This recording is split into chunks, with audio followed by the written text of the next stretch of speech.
Alô, alô, alô você. Estamos aqui com um vídeo rápido, mais um vídeo já, o quarto, sobre essa guerra tremenda que está mobilizando todo mundo. E nós vamos aqui aproveitar e fazer um recorte em cima de coisas que a gente tem falado já sobre, desde o início, né?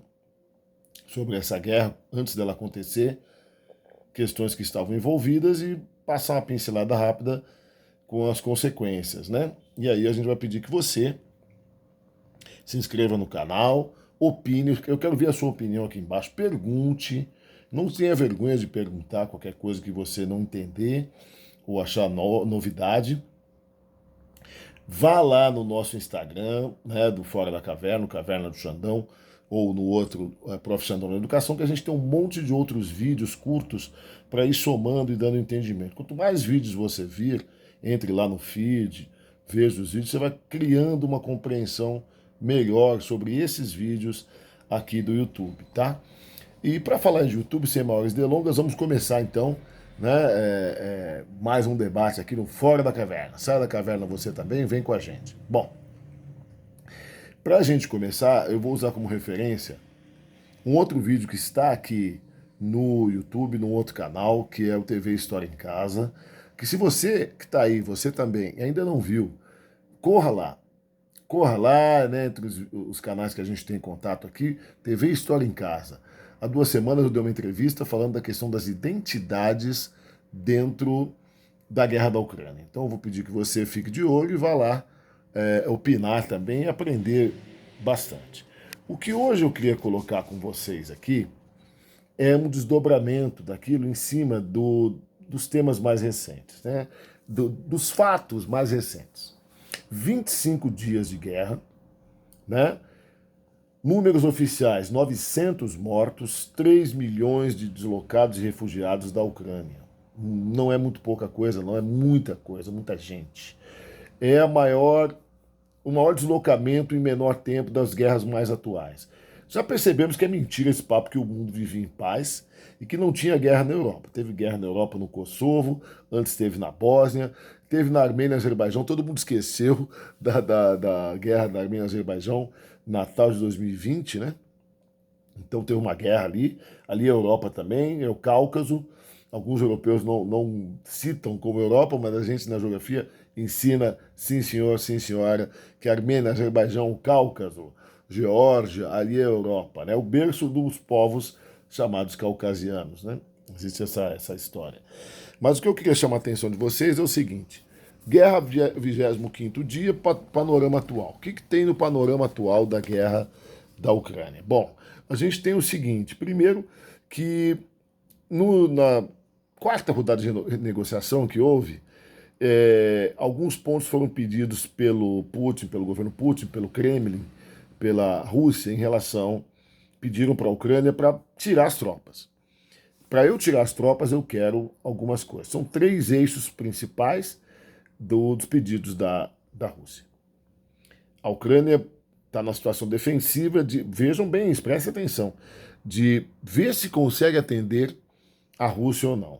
Bom, não vamos esquecer que o começo da guerra teve a ver com a instalação, a possível instalação de bases na Ucrânia, de bases da OTAN e da adesão da Ucrânia à OTAN.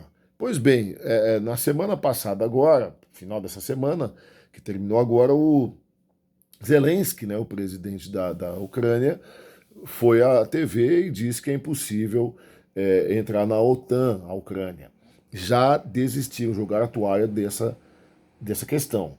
Então, o que eu quero dizer é que nessa postura de responder às demandas, a Ucrânia ela está cedendo já está com o território, parte dele ocupado e tal. Mas vamos lá.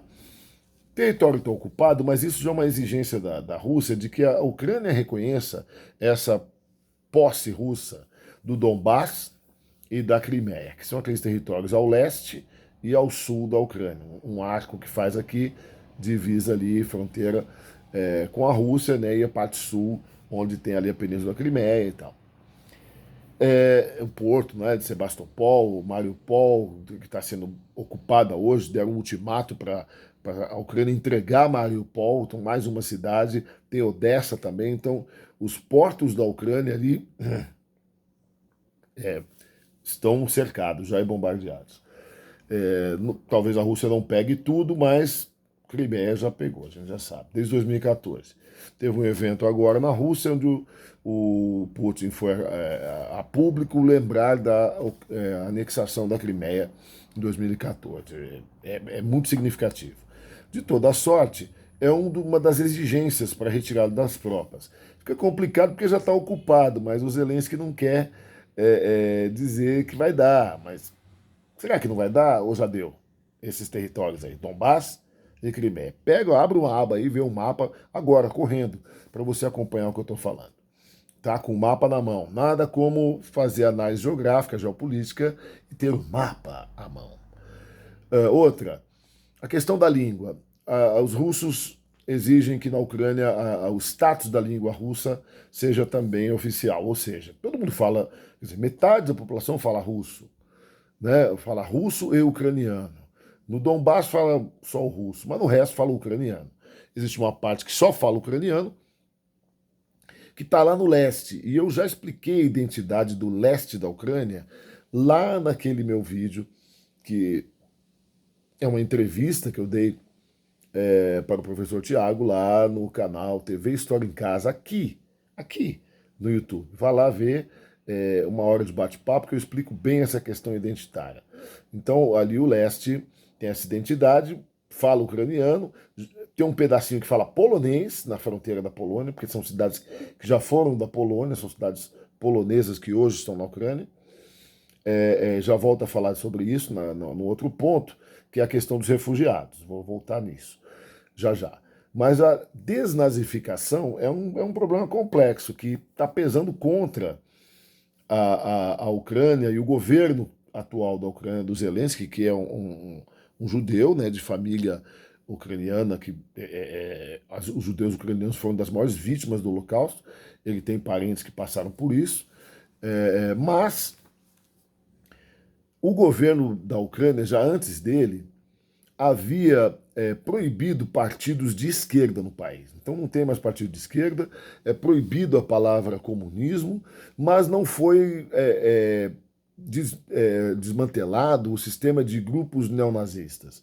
Partidos e grupos e até milícias, como o famoso Batalhão Azov, que foi incorporado ao exército. Houve notícias também de outros grupos milicianos que foram incorporados à polícia depois de 2014, grupos neonazistas. Neonazistas. Não é que eu estou chamando o cara de nós, é que eles se apresentam assim, tá? Usam símbolos, fazem referências. Vai guardando aí. Então, o Putin exige uma desnazificação da Ucrânia. Isso aí tem que ver como é que vai ser, como é que um país pede para o outro, mas como é que o país, a Ucrânia, que tem um presidente judeu, admite isso. É uma coisa também, mas é um problema que a Ucrânia tem que pensar. Um problema interno da Ucrânia. Ao mesmo tempo, o neonazismo é um problema da Europa, de uma maneira geral.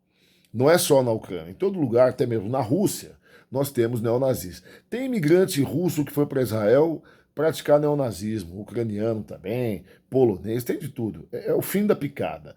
O cara tem até antecedentes, antepassados de origem judia, por isso que ele consegue ir para Israel. Ele não é praticante do judaísmo, mas ele é adepto ou simpatizante do neonazismo. Eu já vi documentário israelense contando sobre isso. Em Israel. Tem gente pichando suástica em Israel. Então existe o problema do neonazismo, que a gente vai discutir num outro momento, numa outra live. Fiquem ligados aqui nos canais que a gente vai anunciar. Então, para fechar, a questão dos refugiados agora. 3 milhões de ucranianos já saíram. Quando a gente fala de sírios, a gente fala de mais de 2 milhões, sudaneses do sul, mais de 1 milhão, Venezuela também, perto de 2 milhões. São as maiores tragédias de refugiados dos nossos últimos tempos. E agora a Ucrânia está ali junto. Então, como é que a gente faz, né? O que a gente diz sobre a Ucrânia? Que em 25 dias conseguiu tantos refugiados. Uma das coisas que a gente diz é que 1,5 milhão e talvez 2 milhões, está chegando já nesse caminho, né? Tem gente dizendo que está indo para esse caminho, estão indo para a Ucrânia. Porque existe aquela identidade. Alguns já saíram logo no começo, porque tem parentes na Polônia, sai da Ucrânia para a Polônia, tá certo? E agora está engrossando com gente que está fugindo mesmo de bombardeio das cidades cercadas, até mesmo a capital, Kiev. Então, para fechar, Percebam como a questão das identidades que a gente vem falando desde o começo, veja os vídeos anteriores sobre a Ucrânia que eu fiz desde a viagem do presidente do Brasil, eu desvendei aí qual é a estratégia do governo brasileiro, teve gente que ainda não entendeu, mas voltando à Ucrânia em si, na guerra com a Rússia e os exigências da Rússia, a gente vê identidade em tudo. A Rússia reivindica a identidade russa na Ucrânia. Metade dos ucranianos reivindicam uma identidade polonesa. Ah, e muitos ucranianos que estão fugindo da guerra estão indo para onde? Para a Rússia. Tá certo, meus amigos? Então existe a identidade russa aí também. Claro que o ucraniano quer viver no seu país, na Ucrânia, que já existe, já está independente, estava começando a dar os seus passos, né, e tal. Mas agora a guerra vai mudar tudo. O que vai acontecer a gente não sabe, mas os motivos e os caminhos que a guerra está tomando por essa questão da identidade, quem é ucraniano, quem é russo ucraniano, quem é ucraniano pró-polacos, pró-Polônia, de identidade pró-Polônia ou próxima da Polônia, cultura, parentes, sangue polonês, vai aparecendo aos poucos. E para fechar, a Polônia é o país que mais recebe refugiados ucranianos, mas é o país que mais rejeitou os sírios, junto com a Hungria, que também está recebendo bastante. Não é interessante para a gente pensar? Quer dizer, a gente tinha uma crise de refugiados quando eles não eram brancos nem cristãos, né? Quando eram africanos, quando eram árabes, agora, quando eram afegãos. O Afeganistão também é um dos países que mais perdeu gente, né? Também está perto dos 2 milhões. Mas muitos vão para a Europa e são rejeitados ou maltratados. Os ucranianos estão sendo incluídos. A Polônia aumentou vaga em escola, etc, etc, para as crianças ucranianas. Não que não tenha que fazer isso, mas por que não dá para fazer com os outros também, hein? Saia da caverna, reflita com a gente, fique aqui com a gente, contribua com o canal, dê o seu like, deixe sua opinião, faça sua pergunta, repasse esse vídeo e vamos pensar mais a respeito juntos.